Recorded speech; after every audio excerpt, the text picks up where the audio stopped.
বাংলায় থাকবে না, জাতীয় পার্টির রাস্তা না, ভেঙে দাও, ঘুরিয়ে দাও, জাতীয় পার্টির রাস্তা না।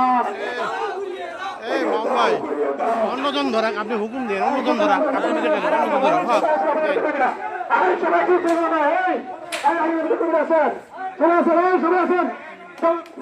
প্রিয় ভাইয়ের আমার, দেখুন এই দেশটি আমাদের লাখো কোটি শহীদের রক্তের বিনিময়ে 19৭ সালে আমরা এই স্বাধীনতা দিয়েছি।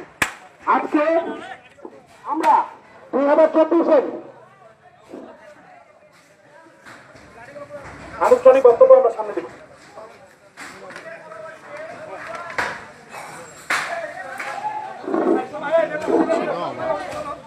সামনে যারা আমরা সমাপ্তি ঘোষণা করবো, এটা আগুন লাগাইবেন। আমি মামুনুর রশিদ এটা হুকুম দিচ্ছি, আমি মামুনুর রশিদ বলছি, জাতীয় পার্টির রাস্তারা বাংলাদেশের যে জায়গায় আছে সেই জায়গায় ঘুরিয়ে দেওয়া হবে। এই জাতির দলালদের আর বাংলাদেশের কোথাও সুযোগ দেওয়া হবে না। এবং এই শান্তিপূর্ণ আন্দোলনে কেউ যদি বাধা দিতে আসে তাদের বিরুদ্ধে প্রতিরোধ করে দেওয়া হবে।